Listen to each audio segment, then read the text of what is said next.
और मैं अक्सर अपने क्लास में इस बात को कहा करता था, man is a very selfish creature. वो अपने से ऊपर किसी को जाते आमतौर पे नहीं देखना चाहता है। But there is an exception, and in two situations, two circumstances, when he sees somebody going above him and surpassing his achievements, he feels very happy. और वो दो सिचुएशन कब होती है? एक तो जब उसकी अपनी संतान उससे आगे निकल जाती है, और दूसरा जब उसके छात्र उससे आगे निकल जाते हैं। डिजाइन तो हमेशा प्रॉब्लम सॉल्विंग की बात करता है, तो मुझे लगता है कि आप अपने जो रियल प्रॉब्लम है, रियल वर्ल्ड प्रॉब्लम्स हैं, अपने ककून से बाहर निकले, समझने की कोशिश करें कि जो आपकी रियल प्रॉब्लम्स हैं वो क्या है, उनका नेचर क्या है। वो एनवायरमेंट से रिलेटेड प्रॉब्लम है कि वो इकोनॉमी से रिलेटेड प्रॉब्लम है, या वो आपके क्वालिटी ऑफ लाइफ से, लाइफस्टाइल से रिलेटेड प्रॉब्लम है, किस तरीके की प्रॉब्लम है। और जो सीरियस नेचर की जो प्रॉब्लम्स हैं जिससे आपकी क्वालिटी ऑफ लाइफ को, आप आने वाले जनरेशन को फर्क पड़ता है, मुझे लगता है उसके बारे में बहुत गौर से सोचने की जरूरत है।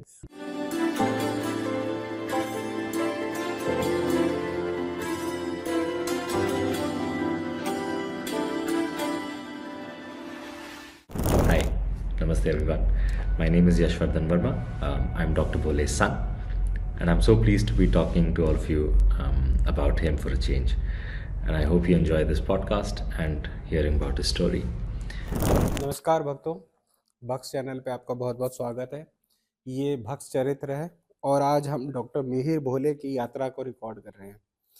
डॉक्टर मिहिर भोले पिछले 3 दशकों से national institute of design Ahmedabad में कार्यरत हैं। उन्होंने प्रिंसिपल फैकल्टी और डिसिप्लिन लीड और पीजी साइंसेस जैसे पदों पर कार्य किया है। आपने बहुत सारे शोध किए हैं, आपने बहुत सारी फेमस बुक्स लिखी हैं। पटना यूनिवर्सिटी से आपने इंग्लिश में मास्टर्स किया है, फिर उसके बाद सीईपीटी यूनिवर्सिटी से पीएचडी सोशल साइंसेस में पीएचडी की है और पॉलिसी और डिज़ाइन पे आपने बहुत विस्तार से बुक्स में, अलग-अलग मैगज़ीन्स में, पोर्टल्स में आपने बात की है। तो लेकिन आज हम उन बुक्स की, हम उन टाइटल्स की बात नहीं करेंगे। आज हम उस जर्नी की बात करेंगे। हम ये समझना चाहेंगे कि एक व्यक्ति जो इतना कुछ अचीव कर लेता है, बुक्स, डिग्रीज और इतने सारे टाइटल्स अचीव कर लेता है, वो बनता कैसे है, कहाँ से आता है। तो सर, डॉक्टर मिहिर भोले, आपका बहुत बहुत स्वागत है भक्स चरित्र में। और हम शुरुआत करना चाहेंगे आपके जीवन यात्रा को जानने के लिए, समझने के लिए कि डॉक्टर मिहिर भोले का जीवन यात्रा कहाँ से शुरू हुई। तो सर, हमें पटना लेकर चलिए और हमें अपने कुछ पारिवारिक, कहाँ आपका जन्म हुआ, परिवार का क्या बैकग्राउंड था, उसके बारे में कुछ बताइए सर। एक सामान्य, बहुत धन्यवाद सबसे पहले आपका मैं व्यक्त करना चाहूँगा। और एक बहुत ही आम भारतीय की तरह हमारा भी उसी परिवेश में हम भी पले बढ़े, और यात्रा बिल्कुल वैसी ही रही जैसे कि एक आम व्यक्ति की यात्रा होती है। उसमें उतार चढ़ाव और एक समान समलय पे चलना, वो सारी चीज़ें एक जैसी होती रहीं। मूलतः मैं बिहार का निवासी हूँ। पैदाइश तो हमारी बिहार के एक छोटे से शहर सहरसा में हुई थी, और उसके बाद फिर पर मैं वहाँ रहा नहीं। मेरी जो पूरी स्मृति है वो बिहार की, वो पटना की है, चूँकि मैं पटना वासी था। जी। पैदाइश मेरी ज़रूर हुई थी वहाँ पे, लेकिन मैं रहा पटने ही में, पला बढ़ा। और पटना कॉलेजिएट स्कूल से, जो बिहार का एक काफ़ी पुराना और नामी प्रतिष्ठित शिक्षण संस्थान है, मैट्रिकुलेशन तक की पढ़ाई की वहाँ। और एक बात मैं और बताता चलूँ कि 1980 में मैंने मैट्रिकुलेशन किया था, और मैट्रिकुलेशन का वो लास्ट बैच था, जो 11 ईयर स्कूलिंग जिसकी होती थी। उसके पास 10+2 का सिलसिला शुरू हो गया। आगे की पढ़ाई मैंने पटना यूनिवर्सिटी में की, और इंग्लिश ऑनर्स किया बीएन कॉलेज से। उसके बाद फिर पटना यूनिवर्सिटी से इंग्लिश लिटरेचर में पीजी किया। और जब रही बात प्रोफेशनल लाइफ में एंटर करने की, तो टाइम्स ऑफ इंडिया पटना से मेरी शुरुआत हुई। और टाइम्स ऑफ इंडिया पटना में मैंने करीब 4-5 साल तक वहाँ काम किया। और उसी दौरान मीडिया से जो लगाव है, अटैचमेंट है, और जो भी उसकी लर्निंग थी वो वहीं से हुई। और एक आई वाज वेरी फॉर्चुनेट कि एक अच्छे ब्रांड के साथ एक अच्छी लर्निंग भी मुझे मिली और उसको देखने समझने का मौका मिला, काफ़ी कुछ सीखने का मौका मिला। उसके बाद फिर मैं कुछ दिनों के लिए एक पब्लिक सेक्टर में दिल्ली में था। फिर उसके बाद 1992 से अहमदाबाद आ गया, जहाँ NID मैंने ज्वाइन किया। Dr. Anil Sinha, Director, GLS Institute of Design. Before joining GLS Institute of Design, I served NID for almost 33 years. In 1992, I suddenly got a message that a boy from Bihar is coming and joining us, and I met Mihir Bhole first time in 1992. And I got to know about him. He is joining as a Hindi officer, but actually his education was in English. Slowly, we become very close to each other. So looking at Mihir's ability, I have always talked to him and showed him all my work. Today, the right claim made by him as an interdisciplinary professor. Interdisciplinary professor who understand the visual, can convert the visual into the word and the word into the visual. So I think with this kind of ability, the promotion of design is very much possible with a person like Mihir. Today when I am speaking, I am not speaking for Dr. Mihir Bhole, who is well known today, but I am speaking for a person whose quality is known by me and used his quality for my own development. I wish Mihir all the best in future. Patna को एक उसके साथ जो है एक emotional लगाव तो इसलिए है क्योंकि मेरी परवरिश वहीं हुई जी। और उस शहर में हमने बहुत कुछ देखा। उस शहर में उसके आर्ट, कल्चर, पॉलिटिक्स, हर चीज़, हर डायमेंशन को देखने का मौका मिला और एक बड़ा ही वाइब्रेंट किस्म का शहर है जी। और उसका अपना एक हिस्टोरिकल कॉन्टेक्स्ट भी है, एक बैकग्राउंड भी है।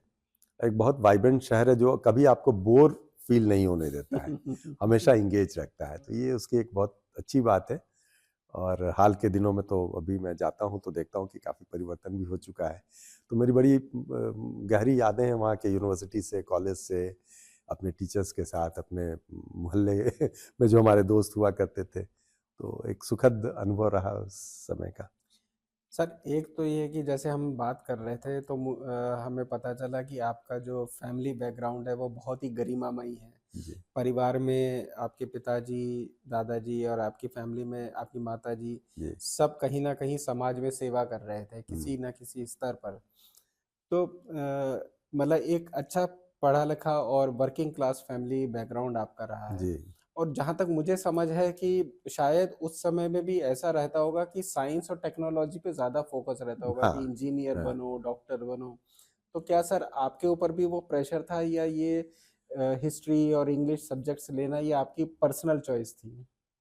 देखिए, पहले तो मैं ये बताऊँ, मैं एक मिडिल क्लास फैमिली जो होती है उसी को बिलॉन्ग करता था और मेरे स्वर्गीय पिताजी श्री अरुण भोले, जो अभी कुछ 1-2 महीने पहले जिनका देहावसान हो गया, वो बिहार के एक जाने माने सोशलिस्ट लीडर में से थे और उसके अलावा वो पटना हाई कोर्ट में एडवोकेट भी थे और सबसे बड़ी बात कि वो एक बहुत स्कॉलरली व्यक्ति थे जिनकी 3 बड़ी प्रसिद्ध पुस्तकें हैं। उनकी सबसे पहली किताब जो थी वो उसका शीर्षक था राजनीति में प्रेयसी, चूँकि एज ए पॉलिटिकल मेमोयर उसको उन्होंने लिखा था और बहुत चर्चित हुई वो किताब। देश के हर प्रसिद्ध पत्र पत्रिकाओं में उसके रिव्यूज़ छपे, उस पर समीक्षा आई। इंदिरा गांधी जी उस समय प्रधानमंत्री थी, उन्होंने पढ़ी किताब, पार्लियामेंट में उस पर डिस्कशन हुआ, तो बहुत महत्वपूर्ण किताब थी। उसका दूसरा एडिशन अभी हाल के दिनों में राजकमल प्रकाशन ने पब्लिश किया है। फिर उनकी दूसरी किताब आई धर्मों की कतार में इस्लाम, जो इस्लामिक हिस्ट्री और उसके कॉन्टेक्स्ट के ऊपर है। इस्लाम और इस्लामिक हिस्ट्री के ऊपर है मुख्य रूप से, और कंपैरेटिव रिलीजन के ऊपर भी। और तीसरी उनकी किताब आई थी देवतुल्य नास्तिक। तो ये तीनों किताबें उनकी बड़ी प्रसिद्ध हुई, बहुत चर्चित रही। तो मुझे सौभाग्य था कि एक बड़े पढ़े लिखे उस किस्म से एक इंटेलेक्चुअल एनवायरनमेंट में मेरी अपब्रिंगिंग हुई। By conviction my father was a hardcore socialist. उन्होंने अपना सरनेम भी नहीं यूज़ किया, और फिर उन्होंने कहा कि हम तो कास्टलेस क्लासलेस सोसाइटी में यकीन रखते हैं, तो उन्होंने अपना फैमिली सरनेम भी नहीं लगाया अपने साथ। और उनका जो निक नेम था भोला, उसको उन्होंने भोले करके अपने नाम के साथ लगा लिया। तो लेकिन ये सारी चीज़ें उनके साथ उनका एक पार्ट ऑफ पर्सनल कन्विक्शन थी रही।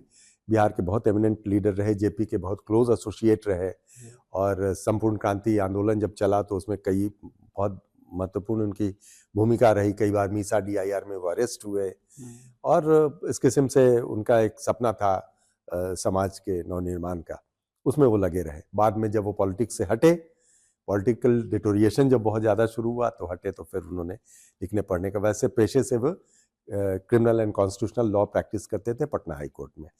मेरी माताजी भी एजुकेशन सर्विस में थी। बिहार के एक बहुत लेगेसी इंस्टीट्यूशन है लड़कियों का, girls institution, Bankipur girls high school, वहाँ वो शिक्षिका थी, वाइस प्रिंसिपल थी, इंस्पेक्टर्स ऑफ स्कूल हुई, वगैरह वगैरह। तो वो पूरा माहौल जो था वो एक एकेडमिकली ओरिएंटेड भी था। और हमारे घर पे चूंकि पिताजी की वजह से, चूंकि वो एक पॉलिटिकल आदमी थे और बड़े खुले विचारों के थे, तो हर प्रकार के लोगों का आना जाना लगा रहता था। उसमें साइंस से भी रिलेटेड लोग होते थे, उसमें पॉलिटिक्स से भी रिलेटेड लोग होते थे, उसमें आर्टिस्ट भी होते थे, उसमें पोइट्स भी होते थे, कहानीकार भी होते थे। और हमारे घर पे लोगों का तांता लगा रहता था, कौन आता है कौन जाता है, हम लोग गिनती नहीं रख पाते थे। तो एक आदत सी हो गई लोगों के बीच रहने की। तो मुझे अच्छा लगता है अलग अलग प्रकार के लोगों के साथ मिलना जुलना, उनके साथ इंटरेक्ट करना, और कभी मैं आउट ऑफ प्लेस फील नहीं करता हूँ। मुझे ये नहीं लगता कि मैं किसी बहुत बड़े आदमी के साथ मिल रहा हूँ तो मैं बड़ा प्रिविलेज्ड हूँ, बड़ा ग्लोरी फील कर रहा हूँ, या किसी सामान्य व्यक्ति के साथ मिल रहा हूँ तो अच्छा नहीं लग रहा है। तो वो भ्रम जो है मेरे पिताजी ने दूर कर दिया। तो उस माहौल में मेरी पैदाइश हुई, और उसी माहौल में हमने समाज को भी देखा, सोसाइटी को भी देखा। रही बात मेरे सब्जेक्ट की चॉइस की, तो स्कूल तक तो मैट्रिकुलेशन तक मैं साइंस का विद्यार्थी था, फिजिक्स केमिस्ट्री बायोलॉजी पढ़ता था। मैथमेटिक्स में शायद मैं बहुत अच्छा नहीं था, उतना अच्छा, तो आगे फिर साइंस पढ़ने की हिम्मत मैं नहीं कर सका। फिर मैं आर्ट्स की तरफ रुझान मेरा हो गया। तो कई सारे सब्जेक्ट्स पढ़े हमने, हिस्ट्री, सोशियोलॉजी, इकोनॉमिक्स, सारे सब्जेक्ट्स पढ़े। लेकिन जब स्पेशलाइजेशन का सवाल आया तो हमारे कुछ शिक्षक थे, उन्होंने कहा कि लैंग्वेज पे तुम्हारी थोड़ी पकड़ अच्छी है तो तुम लिटरेचर की तरफ ध्यान दो। तो मैंने फिर इंग्लिश लिटरेचर, और कुछ इंस्पायरिंग उसके एनेक्डोट्स भी थे। हमारे परिवार में ही हमारे one of the great grand uncles जो थे हमारे, वो पटना यूनिवर्सिटी के बड़े एमिनेंट प्रोफेसर थे, लेट डॉक्टर DP विद्यार्थी, जिन्होंने जो उसके जो लीजेंडरी इंग्लिश डिपार्टमेंट के टीचर्स थे उसमें से ही वाज वन ऑफ देम। और अपने ज़माने में उन्होंने, अंग्रेजों के ज़माने में, ऑक्सफोर्ड या कैम्ब्रिज में भूल रहा हूँ, either of these two institutions, universities, उन्होंने PhD की थी। और आज भी पटना यूनिवर्सिटी में डिपार्टमेंट ऑफ इंग्लिश जो है उनको बहुत विथ ऑल रेफरेंस याद करता है। तो दिमाग में एक बात थी कहीं बैक ऑफ द माइंड में कि उस ट्रेडिशन को थोड़ा जीवित रखा जाए, तो फिर मैं अंग्रेजी का विद्यार्थी बन गया। He is a teacher, a researcher, a writer, but above all, he is a man of deep conviction. Whatever role he plays, there is always one constant: a fierce, unwavering commitment to doing what is right. What people don't always see publicly is just how deeply personal his work is. Behind the academic papers, the lectures, the books, there's a man for whom none of it is abstract.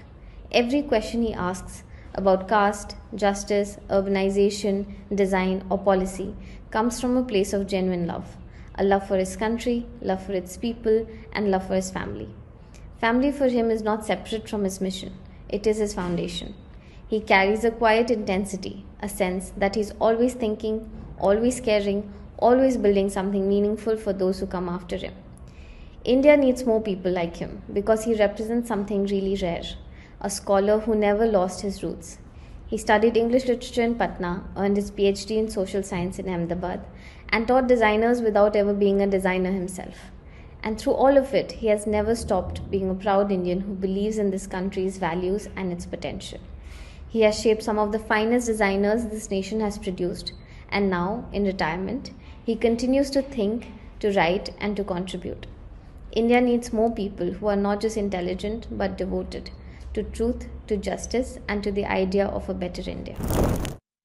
फिर आपने sir PhD जो की वो भी आपने caste conflict and जी। Social justice subject पे की। हम्म। अब जब हम बात कर रहे थे तो आपने बताया आपके दादाजी भी जो है वो फ्रीडम फाइटर थे। फ्रीडम फाइटर थे, ताम्रपत्र जी। उनको मिला है, जी, जेपी के बहुत करीब थे। बहुत करीब थे। आपने अभी जैसे कास्ट के बारे में कहा कि आपका परिवार जो है इसको बहुत पहले से सेंसिटाइज था इस कास्ट छोड़ दिया था हम लोगों ने, बिल्कुल विचार ही निकाल दिया जी। था। तो ये जो आपका जो सब्जेक्ट था पीएचडी का, ये कहीं ना कहीं क्या ये इसी पारिवारिक लीनिएज को लेके, और जेपी का जैसे आपने कहा कि बहुत बड़ा आपके परिवार में मतलब प्रभाव भी था, और उनके साथ दादाजी और आपके पिताजी का भी था, तो ये सब्जेक्ट आपका चुनना क्या उसी कहीं प्रभाव के कारण था, या आप इसमें कुछ और रिसर्च करना चाहते थे कास्ट कॉन्फ्लिक्ट को लेकर? देखिए, इसमें एक इंटरेस्टिंग सी कहानी है। जब मैं इस विषय पे रिसर्च करने की बात करने लगा तो हमारे जिनके अंडर में मुझे रिसर्च करने का मौका मिला, मेरे गुरु, मेरे mentor, guide, late doctor Vinod Agarwal, वो खुद विस्कॉन्सिन से उन्होंने पीएचडी की थी, वहाँ के स्कॉलर थे, बड़े एमिनेंट सोशल साइंटिस्ट में से थे, इंडिया के इसरो के डायरेक्टर वगैरह रह चुके थे वो, एक विंग के उसके, और यूनिवर्सिटीज़ के कई सारे के वाइस चांसलर थे। तो मैं उनके पास गया और मैंने कहा कि मेरा बैकग्राउंड मीडिया का है और मैं पॉलिटिकल जर्नलिज्म पे कुछ काम करना चाहता हूँ। तो उन्होंने पॉलिटिकल डिस्कोर्स पे in English media, English language journalism पे, तो उन्होंने कहा कि ठीक है, आप बताइए कि कौन से पॉलिटिकल डिस्कोर्स की बात कर रहे हैं आप। आप ऑपरेशन की, मार्जिनलाइजेशन की, किस टाइप के इसकी बात कर रहे हैं, डिस्कोर्स की बात कर रहे हैं, आप डोमिनेंस की बात कर रहे हैं, आप सब्जुगेशन की बात कर रहे हैं, तो ये विचार करके आइएगा। तो खैर उनके साथ बहरहाल वो बहुत कुछ सीखने का मौका मिला, जो कुछ भी मैं रिसर्च में सीख सका, आज सारा कुछ उन्हीं की देन है, मैं उन्हीं को समर्पित करता हूँ। अब वो उस दुनिया में नहीं रहे, मैं उनकी स्मृति को हमेशा स्मरण करता हूँ। तो जब उनसे बात होने लगी तो उस पर फिर हम लोग जब रिसर्च में कहते हैं कि एक बड़े कैनवास पे हम देखते हैं और फिर बाद में फोकस कर लेते हैं एक छोटे एरिया पे, तो जो पॉलिटिकल डिस्कोर्स की बात होने लगी तो वो कास्ट के डिस्कोर्स पे घूम के आ गई बात। और फिर चूंकि बिहार मेरा होम स्टेट था, पिताजी पॉलिटिकल बैकग्राउंड था उनका, और हमने बिहार की कास्ट पॉलिटिक्स को बहुत करीबी तरीके से देखा था, नज़दीक से। So I had a fairly good understanding of how the caste politics actually happens. उसमें क्या क्या उसके ट्रेड्स होते हैं, तो मेरे लिए उसको समझना आसान था बिकॉज मैं फर्स्ट हैंड एक्सपीरियंस था। लेकिन रिसर्च सिर्फ उस पर जाता नहीं है, research is all about empirical evidences that you gather. तो उसका डेटा आप क्या लेके आते हैं, तो वो हमने सीखा अपने गुरुजी से। तो फिर वो कास्ट कॉन्फ्लिक्ट पे बात आई, और कास्ट कॉन्फ्लिक्ट और सोशल जस्टिस, चूंकि बिहार कास्ट कॉन्फ्लिक्ट की वजह से ही सोशल जस्टिस की डिमांड कर रहा था सबसे ज्यादा, और सोशल जस्टिस का नारा जो है सामाजिक न्याय का, वो समझिए कि बिहार का ही एक पॉलिटिकल डिस्कोर्स था, वो नैरेटिव था। तो मुझे लगा कि शायद ये एक बहुत बिहार के कॉन्टेक्स्ट में एक बहुत ही सेमिनल किस्म का काम होगा, और फिर हम दोनों अग्री हुए। तो इस तरीके से हमने वो टॉपिक पे काम करना शुरू किया, और वो भी एक क्रॉस डिसिप्लिनरी किस्म का काम है, इंटरडिसिप्लिनरी। आधा एक हिस्सा उसका वो पॉलिटिकल सोशियोलॉजी का पार्ट हो जाता है, तो कुछ पॉलिटिकल साइंस का हिस्सा है, कुछ सोशियोलॉजी का हिस्सा है, इस किस्म से। तो कुल मिला के बहुत इंटरेस्टिंग एक्सपीरियंस रहा बिहार के कास्ट पॉलिटिक्स को समझने का, जिसको मैं सेकेंडरी इंफॉर्मेशन के थ्रू, डेटा के थ्रू समझता था।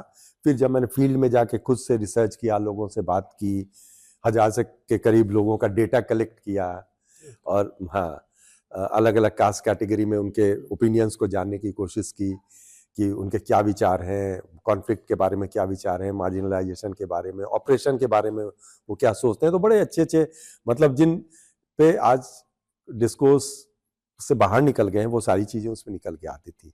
तो ऐसा नहीं है कि जिसको हम कहते हैं कि ये तथाकथित जनरल कैटेगरी है, ये ऑपरेस करती है और दूसरे ऑपरेस्ड हो जाते हैं। वो न्यूमेरिकल स्ट्रेंथ का खेल हो जाता है, जो जहां हावी होता है वो दूसरे का ऑपरेशन कर लेता है।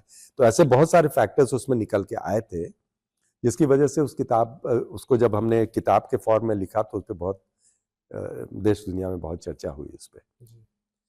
हम एक बार फिर से सर पीछे चलते जी। हैं। आपके मतलब आप जिस पारिवारिक माहौल की बात कर रहे हैं बहुत पॉलिटिकल और बहुत इंटेलेक्चुअल भी जी। है, तो वहां से तो आपको एक दिशा निर्देश मिल ही रहा था। जेपी का इफेक्ट था, जी। आपके दादाजी का था, आपके पिताजी का था। आपका अपना जो पर्सनल स्कूल लेवल पे अगर मैं बात करूं तो कोई ऐसा एक्सपीरियंस जो कास्ट को लेके जो आपको टच कर रहा था, जो आपको फील कर रहा था? नहीं, देखिए वास्तव में अगर मैं कहने जाऊं तो पूरी सच्चाई के साथ अगर मैं इस बात को स्वीकार करूं तो मुझे नहीं लगता कि मेरे साथ स्कूल में या कॉलेज में किसी प्रकार का कोई डिस्क्रिमिनेशन हुआ, या मैंने अपने साथियों को जो अलग अलग कास्ट ग्रुप से आते थे या उससे बिलोंग करते थे, उनके साथ कोई आमतौर पे टीचर्स ने कोई डिस्क्रिमिनेशन क्या थोड़ा बहुत होता होगा, कहीं कहीं पे दिमाग में ये बातें होती हैं लोगों के, इसको से मैं इनकार नहीं करता, मैं मानता हूँ पूरी सच्चाई के साथ। लेकिन वो आउट ऑफ द वे जाकर के आपके साथ कोई डिस्क्रिमिनेशन करें और एक बहुत अच्छा कोई विद्यार्थी है उसका जीवन खराब कर दे, ऐसा कोई टीचर चाहता नहीं है, करता भी नहीं है। अभी मेरे अपने पर्सनल अनुभव के आधार पर मैं एक बात जरूर कहना चाहूंगा। अभी हाल के अपने 2-3 आर्टिकल्स में भी मैंने लिखा है, जो कई प्रमुख अखबारों में अंग्रेजी हिंदी में पब्लिश हुई है वो आर्टिकल। उसमें हमने कहा है कि ये जो अब यूजीसी का मामला चल रहा था उसी कॉन्टेक्स्ट में हमने लिखा कि एज ए टीचर जब मैं क्लास में जाता हूँ तो मेरे लिए मेरा क्लासरूम जो होता है उसमें जो स्टूडेंट्स होते हैं वो मैं उसमें अपना रिफ्लेक्शन देखने लगता हूँ। मुझे लगता है मुझे इनको गढ़ना है, इनको शेप देना है। मेरे लिए वो कोई जाति समूह के से अलग अलग के बच्चे नहीं होते, मेरे लिए वो पूरा एक मेरे छात्रों का समूह होता है। I also have known him as an in-depth interdisciplinary person, a very keen researcher and a man of scholarly pursuit, and above all, a very good and very compassionate human being. One of his main contribution has been to establish design as an interdisciplinary field of education. His latest book, Design Thinking for Resurgent Bharat, has been widely acclaimed, and I had the privilege of being his student and later his colleague. I wish him all the best for all his endeavors. और मैं अक्सर अपने class में इस बात को कहा करता था, I would like to reiterate it and with you would like to repeat it, share with you, कि मैं कहता हूं क्लास में कि man is a very selfish creature. वो अपने से ऊपर किसी को जाते आमतौर पे नहीं देखना चाहता है, but there is an exception and in two situation, two circumstances, when he sees somebody going above him and surpassing his achievements, he feels very happy.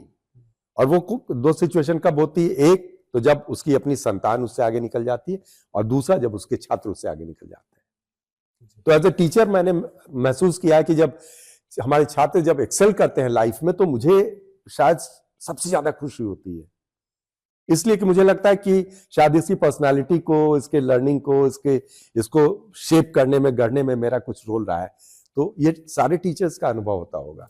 तो मुझे नहीं लगा कि कभी स्कूल में या कॉलेज में मेरे साथ या मेरे किसी दूसरे साथी के साथ ऐसा कोई बहुत खुलेआम तौर पे डिस्क्रिमिनेशन हुआ हो।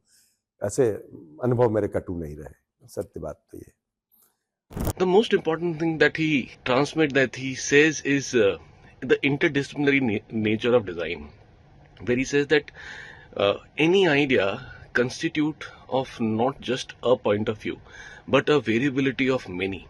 So that thought process is something that I have taken from him, and that is something that he really keeps on motivating us as students, us as teachers, to keep your classrooms interdisciplinary, to keep your classrooms co-creational, to keep everything when it comes to learning system be more liberating and more free.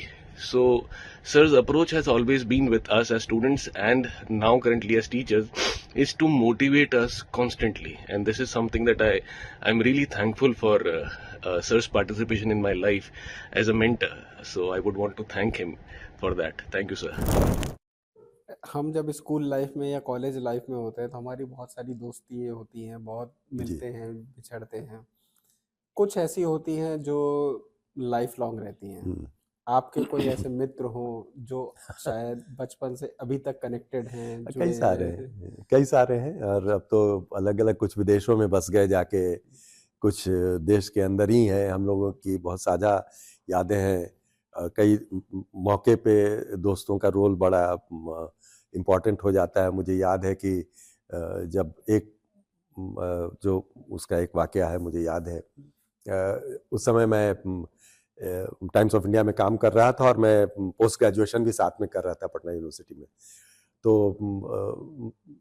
हुआ क्या कि जब मैं second year में आया PG के, तो उस समय मैं नौकरी करने लगा, तो रेगुलर थोड़ा सा क्लास मेरा कुछ मिस हो गया। मतलब करता तो था मैं रेगुलर, लेकिन हाँ कुछ क्लासेस मेरे मिस हो जाते थे। तो मुझे इतना कॉन्फिडेंस नहीं हो रहा था कि मैं उस साल का एग्जाम दे पाऊंगा। मुझे लगा कि शायद मुझे एक ब्रेक लेकर के अगले साल देना चाहिए। तो जब मैंने ये बात धीमे से हल्के से विस्पर की अपने घर में कहा, तो मेरे पिताजी ने सुन लिया और फिर मेरी माँ को उन्होंने कहा कि अंडर एनी सर्कमस्टांसेस इसको कहो कि ये एग्जाम देगा, एग्जाम मिस नहीं करेगा, क्योंकि बहता पानी एक बार निकल गया वापस नहीं आएगा। और वही एक मेरे एक फ्रेंड ने भी मुझे, जो बड़ा क्लोज था मेरे, तो उसने भी मुझे यही सलाह दी। उसने भी कहा कि एग्जाम मिस नहीं करना है। तो फिर एग्जाम हमने दिया, उनके कहने पे दिया और एक कमिटमेंट के साथ दिया। और देखिए भगवान की कृपा थी, फर्स्ट क्लास भी आया, फर्स्ट क्लास में पीजी का रिजल्ट भी मेरा हो गया। तो मुझे लगता है कि दोस्तों की भूमिका रहती है वो सही समय पे सही आपको, आपके अंदर जो कुछ सोता हुआ सा होता है हिस्सा, उसको वो जगा देते हैं और वो एक कॉन्फिडेंस देते हैं। तो रोल तो रहता है दोस्तों का। फिर यूपीएससी वगैरह की भी जब हम लोग तैयारी कर रहे थे कॉम्पिटिटिव एग्जाम्स की, तो उस समय भी मुझे लगता है कि हम लोग काफ़ी क्लोज हुआ करते थे एक दूसरे से, अपने नोट्स शेयर करते थे, किताबें शेयर करते थे, एक दूसरे को जहाँ कन्फ्यूज़न होता था वहाँ एक दूसरे के साथ मिल करके एक दूसरे कन्फ्यूज़न दूर करते थे। तो कई सारे हैं ऐसे। तो यूपीएससी की तैयारी आपने कितने साल की? मैंने यूपीएससी की तैयारी सिंसियरली तो 1 ही 2 साल की थी, और फाइनली ऑफ कोर्स मेरा फाइनली तो नहीं हो सका। लेकिन हाँ एक चीज़ तो मैं ज़रूर कहूँगा कि मैं जिस एकेडमी में वहाँ पे पढ़ाई कर रहा था, एक हमारे बड़े अच्छे एकेडमिशियन थे वहाँ पे, प्रोफेसर विनय कंठ, उनकी एकेडमी थी जिसमें बड़े डेडिकेटेड ढंग से वो पढ़ाते थे और टीचर्स भी बहुत डेडिकेटेड थे, और he was teacher par excellence. बहुत इन्फ्लुएंस किया उन्होंने मेरे खुद की पर्सनालिटी को एज ए टीचर। आज भी जब मैं कहीं जाता हूँ तो कहीं नई जगह जाता हूँ किसी कोई लेक्चर देने या सेमिनार में, तो पहले आंख बंद करके मैं अपने टीचर्स को याद करता हूँ, and he is one of them. तो उनकी डेडिकेशन जो थी पढ़ाने के लिए, लड़कों के साथ इंगेज करने की, लड़कों को मतलब उनके सारी क्वेरीज को एकदम बिना एजिटेट हुए समझाने की, वो अद्भुत थी। और उनकी स्कॉलरशिप तो खैर कुछ कहने ही नहीं। तो ये सारी चीज़ें थी, तो इसने बहुत इन्फ्लुएंस किया था मुझे। तो फ़ायदा उसका ये हुआ कि इतने सारे सब्जेक्ट्स पढ़ने को मिल गए और तैयारी हो गई कि जब फिर मैं वहाँ से एकेडमिक्स में आया तो मुझे बड़ी सुविधा हुई, चूँकि करीब करीब सारे सब्जेक्ट्स मैंने पढ़ रखे थे। Talking about him as a philosopher, the topic that I chose to probe into was looking at male Sikh identity via bodily identities that get transmitted through dress. And by virtue of the articulated topic, there was a critical need for philosophical insights into the research domain. And Needless to say that his strong philosophical bearings and strong philosophical insights proved rather beneficial and critical to my study, and it made me overlook and surmount these blocks that I was facing from time to time during the course study. तो मैं जो interdisciplinary flavour जो आया, मेरा जो inclination हुआ वो UPSC की वजह से ज्यादा हुआ, क्योंकि कई सारे सब्जेक्ट्स पढ़े तो उसके क्रॉसओवर्स दिखने लगे। और डिजाइन में जब मैं गया, डिजाइन एजुकेशन में, तो डिजाइन एजुकेशन बड़ा ओवरलैपिंग होता है, तो क्रॉस डिसिप्लिनरी हो जाता है। तो वहाँ ये सारी चीजें, ये लर्निंग मेरे बहुत काम आई, बेकार कुछ नहीं गया। ये भी लाइफ का एक एक्सपीरियंस है बहुत कि बढ़िया हमें कोई experience। चीज कहीं पे कहाँ काम आ जाती जी। है। आपके सर, एक तो हम अगर आपका करियर की बात करें तो 1992 में आप अहमदाबाद शिफ्ट हो गए जी, एनआईडी, और फिर आपने 30 साल वहीं काम किया, हम्म। और उसके बाद जो है 2012 में आपने आपकी पहली पुस्तक आई, caste conflict and social justice, जो मेरी दूसरी थी वो। उसके अच्छा। पहले मैंने डिजाइन पे भी एक किताब लिखी थी, जो पहली किताब थी डिजाइन पर हिंदी में, अच्छा। डिजाइन संवाद नाम है उसका, और उसको भारत सरकार ने पुरस्कृत भी किया था। तो वो मेरी पहली किताब थी जिसमें डिजाइन के अलग अलग पहलुओं पे हमने चर्चा की थी। और इरादा ये था कि चूंकि आमतौर पे डिजाइन पे जो किताबें होती हैं वो इंग्लिश में होती हैं, और भारत में, भारतीय कॉन्टेक्स्ट में हिंदी में किताब नहीं थी। ओके। तो ये कमिटमेंट था कि मैं बाइलिंगुअल आदमी था, अंग्रेजी हिंदी मेरे दोनों एक समान है, दिक्कत नहीं होती है मुझे। तो मैंने कहा कि हिंदी में मैं ये पहली किताब लिखूंगा, तो वो पहली किताब थी मेरी। दूसरी किताब मेरी caste conflict and social justice थी। ओके। तो उस सर एक्सपीरियंस के बारे में कुछ बताइए, जो आपका मतलब जो पहली पुस्तक होती है उसका एक अलग एक्सपीरियंस बिल्कुल। होता है, वो उसकी एक अलग लर्निंग होती है, बहुत सारे प्रश्न होते हैं मन में, कैसे लिखूंगा, क्या लिखूंगा, तो आपको क्या चैलेंजेस आए? देखिए उसमें मैं सबसे पहले उसके लिए जो ट्रिब्यूट पे करना चाहूँगा वो तो मेरे जो गाइड थे, late professor doctor Vinod Agarwal sahab को। उन्होंने इंस्पायर किया। उन्होंने कहा कि ये काम जो आपने किया है रिसर्च का, कास्ट कॉन्फ्लिक्ट सोशल जस्टिस पे, ये अपने आप में बहुत बढ़िया काम है। और चूंकि वो बहुत एमिनेंट सोशल साइंटिस्ट थे तो मैं जानता था उनको। उन्होंने कहा कि इसको सिर्फ थीसिस में ही आप तक मत रखिए, इसको आप now you can convert it in book, इसको आप किताब में के फॉर्म में लेके आइए। तो उन्होंने कहा, और लिखने पढ़ने का शौक था मुझे, तो मैंने कहा ठीक है सर, चलिए अब इसको काम करते हैं। और उसके बाद फिर हम उस पर बैठे, तो अब थीसिस से डेटा तो हमने वहीं से निकाला, लेकिन उसको एक किताब के फॉर्म में फिर कन्वर्ट किया। और किताब के फॉर्म में, चूंकि आपकी रिसर्च की थीसिस जो होती है और बुक होती है, दोनों की स्टाइल बिल्कुल अलग होती है, प्रेजेंटेशन बिल्कुल अलग होता है, तो फैक्ट्स हमने वहां से निकाले और फिर उसको प्रेजेंट किया एक बुक के स्टाइल में। फिर वो पब्लिश हुई, जर्मनी के एक पब्लिशर थे, उन्होंने किया। जब मैं स्विट्जरलैंड में पढ़ा रहा था तो वहाँ पे उस किताब की रिलीज हुई। उसके बाद फिर उस किताब पे फर्दर डिस्कशन, सेमिनार करने के लिए मुझे नेशनल यूनिवर्सिटी सिंगापुर में ही बुलाया गया। तो एक उसका इंटरनेशनल वहाँ पे स्विट्जरलैंड में हुआ, दूसरा सिंगापुर में हुआ। फिर भारत में सेप्ट यूनिवर्सिटी, जहाँ जो इंडिया की सबसे one of the most important premier institutions है आर्किटेक्चर और अर्बन प्लानिंग की, अहमदाबाद में, वहाँ का मैं पहला रिसर्च स्कॉलर हूँ। Okay. I am the very first research scholar, हाँ, पीएचडी, जिसको डॉक्टरल डिग्री मिली थी। तो फिर वहाँ पे भी उसके बुक लॉन्च वगैरह और सारे प्रोग्राम्स वगैरह हुए। तो कुल मिलाकर के उस पर चर्चा बहुत रही, और कई सारे इंटरनेशनल यूनिवर्सिटीज़ में वो किताब रेफर की जाती है as a seminal study on caste conflict in India. Sir, आपने 1992 में जी। एनआईडी ज्वाइन किया, आपने 30 साल वहाँ पे काम किया, अलग अलग पोजीशंस पे, ऑब्वियसली डेफिनेटली आपने काम किया होगा। तो एक तो अभी आपने जैसे मुझे बताया कि आपको यूपीएससी ने इंटरडिसिप्लिनरी बना दिया। बना दिया।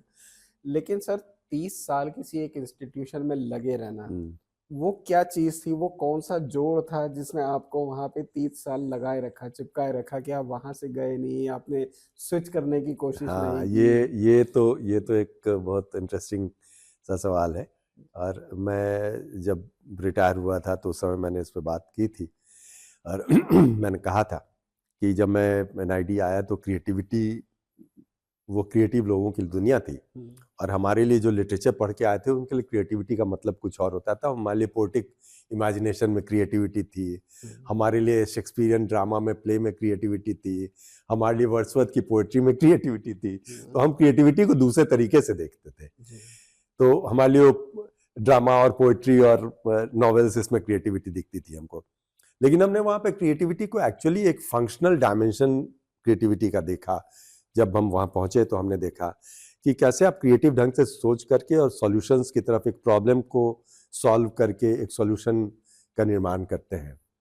तो उसमें हैंड स्किल से लेकर के, आइटरेटिव प्रोसेस से लेकर के, प्रोटोटाइपिंग से लेकर के, सारी चीज़ें उसके अंदर में, आइडिएशन, आइटरेशन, प्रोटोटाइपिंग, ये सारी चीज़ें उसका पार्ट थी कि कैसे हर स्टेज पे आप अपने ही सॉल्यूशंस को रिवाइज करते हैं। कि आपने एक सॉल्यूशन बनाया, फिर आपने देखा कि नहीं ये ठीक नहीं है, फिर रिवाइज किया, आइटरेटिव प्रोसेस है डिजाइन, और तब एक फाइनल कंक्लूजन पे आप पहुंचते थे।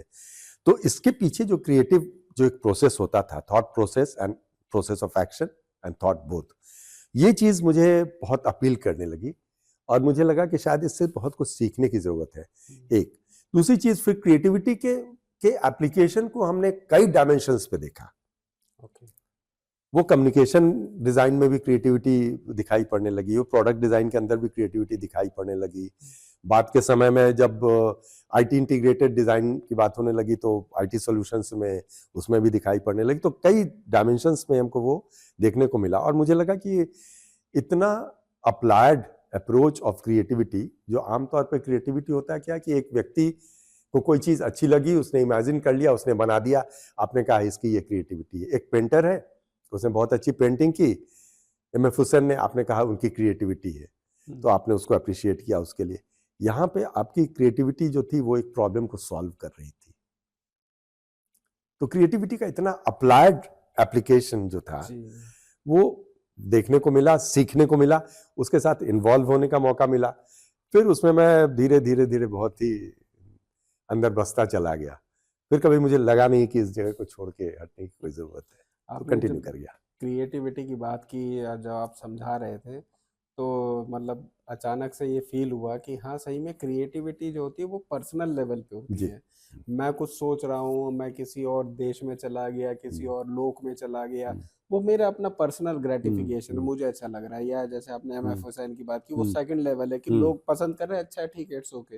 बट आप थर्ड लेवल की क्रिएटिविटी की बात कर रहे हैं, जो अप्लाई हो रही है और जो किसी समस्या का समाधान निकाल के आ रही है। Sustained guidance and regular impetus from time to time made me achieve what I could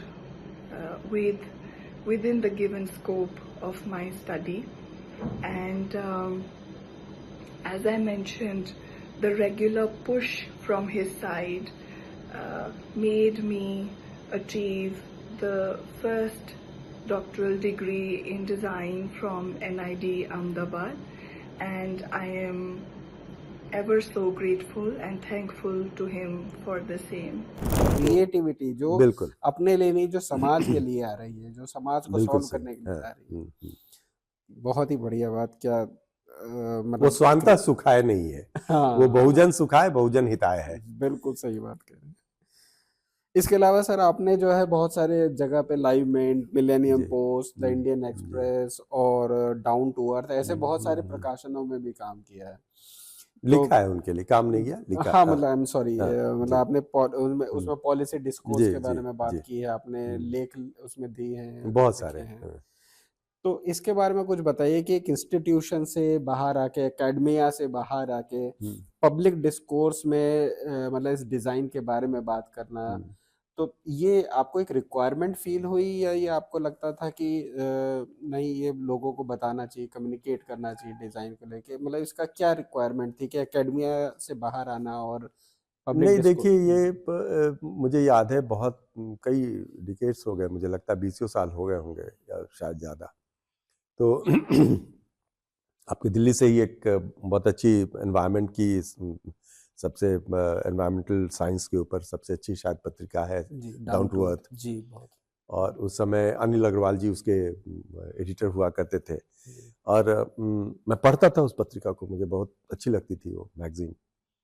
और एनवायरमेंटल प्रॉब्लम्स के ऊपर शायद भारत में फोकस करने वाली पहली वो मैगजीन थी, जो बड़ी साइंटिफिक और बड़ी रिसर्च ओरिएंटेड मैगजीन थी। तो मुझे बड़ा अच्छा लगता था पढ़ने में। और फिर मैं चूंकि मीडिया का बैकग्राउंड था, तो मुझे मीडिया से जुड़े लोगों के साथ इंटरेक्ट करने में बहुत आसानी होती थी। वो भी घुल मिल जाते थे, मैं भी घुल मिल जाता था। तो बहरहाल हमने एक ग्रीन डिज़ाइन का एक कॉन्सेप्ट था, जो environment friendly design, green design, sustainable design, ये डिज़ाइन का एक बहुत इंपॉर्टेंट एस्पेक्ट है। उस पर विक्टर पैपनेक और बहुत सारे लोगों ने उस पर लिखा है। तो design for the real world और ये सब किताबें जब मैं पढ़ रहा था, तो मुझे लगा कि शायद लोगों को समझने की ज़रूरत है कि डिज़ाइन कितनी प्रैक्टिकल चीज़ है और रियल वर्ल्ड के लिए उसकी ज़रूरत क्या है, और सस्टेनेबल डिज़ाइन का कॉन्सेप्ट क्या है। तो ग्रीन डिज़ाइन और सस्टेनेबल डिज़ाइन के ऊपर हमने लिखना शुरू किया और पहला आर्टिकल अपना लिखा। वो पहला आर्टिकल हमने डाउन टू अर्थ को भेजा।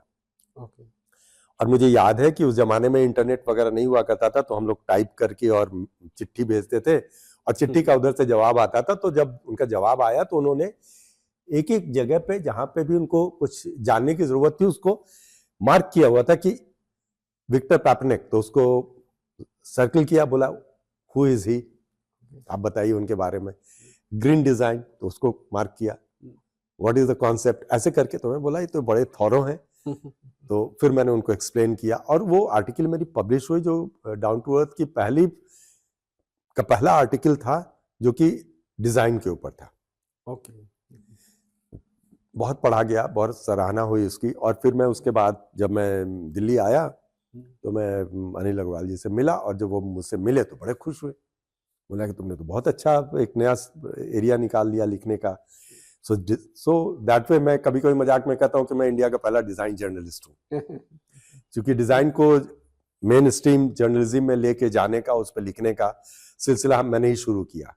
तो वो सारे अखबारों में, टाइम्स ऑफ इंडिया से लेके और तमाम मिंट से लेके और हर जगह लिखा हमने, लिखता रहा इस किस्म से। तो थोड़ा अनफॉर्चुनेट भी उसके साथ एक घटना हुई कि अनिल अग्रवाल जी से जब मैं दूसरी तीसरी बार मिलने के लिए जा रहा था, तो उन्होंने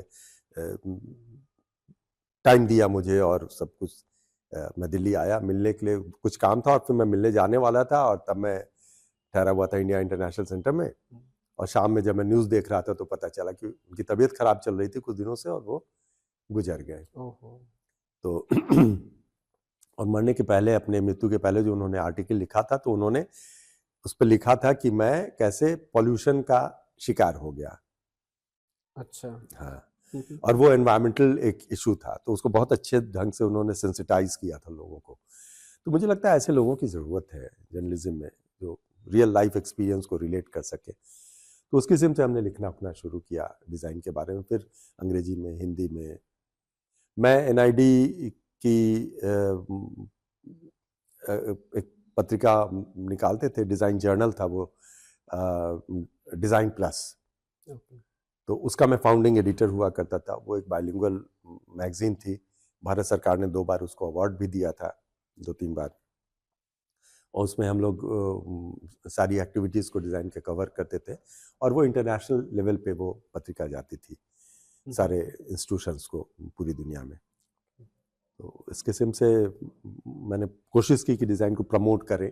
एक आपकी यंग डिज़ाइनर्स जो थी, वो एक कंपाइलेशन होता है हम लोगों का, जो हमारे ग्रेजुएटिंग स्टूडेंट्स होते हैं, उनका जो डिग्री प्रोजेक्ट वगैरह होता है, तो उसको हम लोग कंपाइल करते हैं। तो वो भी एक साल मुझे एडिट करने का मौका मिला था, एडिट किया था। तो डिजाइन संवाद जो आपने जैसे पहले बताया था, वो पुस्तक थी आपकी? हाँ हाँ। अच्छा जी। ओके। और वो डिज़ाइन पे हिंदी में पहली पुस्तक। जी। ओके।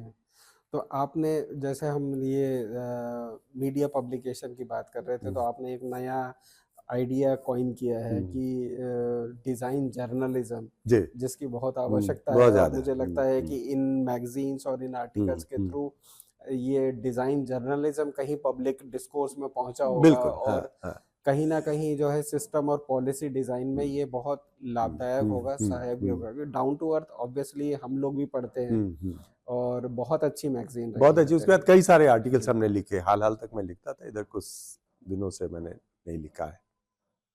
तो सर आपसे बात करके आपकी जर्नी को समझ के बहुत अच्छा लगा जी। और हम अंत में चाहेंगे कि यदि आप अपने स्टूडेंट्स को, अपने डिजाइनर्स को, अपने शहर को अगर आप कोई संदेश देना चाहते हैं तो प्लीज। संदेश तो यही है कि डिज़ाइन तो हमेशा प्रॉब्लम सॉल्विंग की बात करता है, तो मुझे लगता है कि आप अपने जो रियल प्रॉब्लम है, रियल वर्ल्ड प्रॉब्लम्स हैं, अपने ककून से बाहर निकलें और समझने की कोशिश करें कि जो आपकी रियल प्रॉब्लम्स हैं वो क्या है, उनका नेचर क्या है।